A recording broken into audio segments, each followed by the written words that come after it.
Petrol পাম্পে দেখা যাচ্ছে তার সম্পূর্ণ উল্টো চিত্র। নগরীর একাধিক পেট্রোল পাম্পে সকাল থেকে তেল নেওয়ার জন্য দীর্ঘ লাইনে দাঁড়িয়ে থাকতে দেখা গেছে মোটরসাইকেল, প্রাইভেট কার, মাইক্রোবাস ও অন্যান্য যানবাহনের চালকদের। এতে করে চরম ভোগান্তিতে পড়েছেন সাধারণ গাড়ি চালক ও পরিবহন সংশ্লিষ্টরা।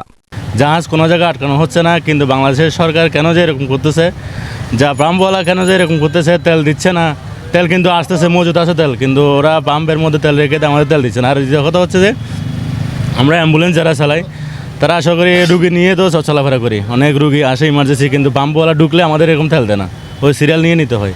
অনেক সময় পাম্পওয়ালারা টাকা চাই, যে বলে যে আমাদের 50 টাকা 100 টাকা বাড়তি দেন, তাহলে আমরা মানে এটা আলাদাভাবে দিব, না হলে যদি টাকা না দিলে তাহলে ওই সিরিয়ালভাবে নিতে হয়।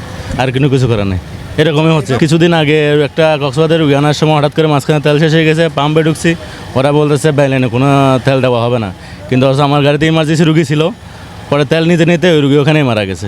উনি তো বলছে, সরকার বলছে তেলের পর্যাপ্ত পরিমাণ তেল আছে। এখন থেকে আমরা সকাল 8টার দিকে আসছি এই পর্যন্ত, এই চারগাঁই পর্যন্ত, তাও 200-250 গাড়ির পিছনে, এখনও গাড়ি টানতেছে বা 1-2টা করে।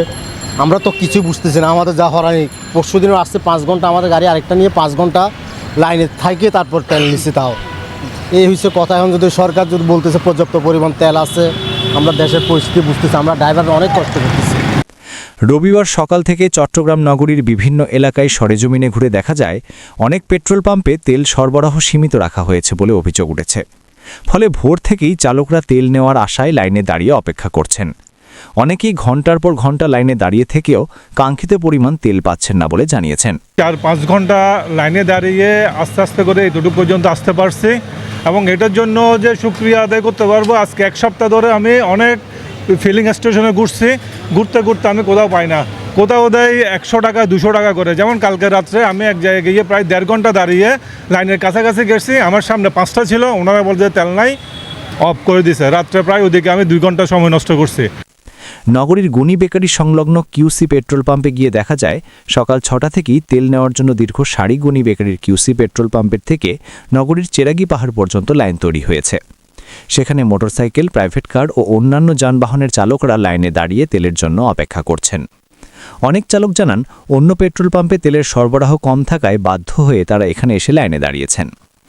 একাধিক গাড়ি চালক অভিযোগ করে বলেন, নগরীর অনেক পেট্রোল পাম্পে তেল সীমিত আকারে দেওয়া হচ্ছে, কোথাও কোথাও নির্দিষ্ট পরিমাণের বেশি তেল দেওয়া হচ্ছে না বলে অভিযোগ রয়েছে।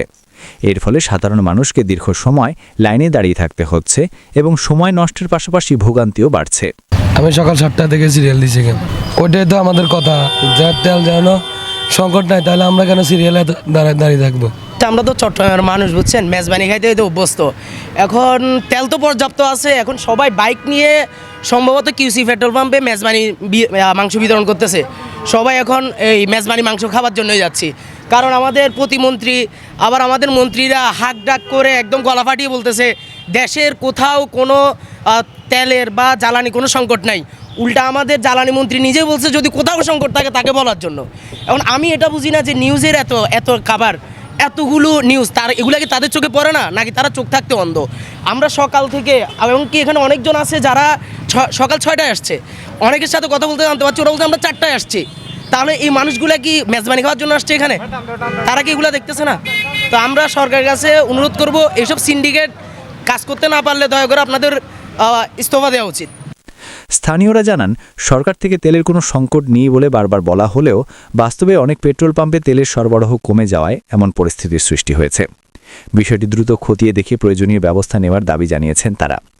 সাধারণ গাড়ি চালকদের মতে জ্বালানি তেলের মতো গুরুত্বপূর্ণ একটি সেবার ক্ষেত্রে এমন অনিশ্চয়তা সৃষ্টি হলে পরিবহন খাত সহ সাধারণ মানুষের দৈনন্দিন জীবনেও এর প্রভাব পড়ে।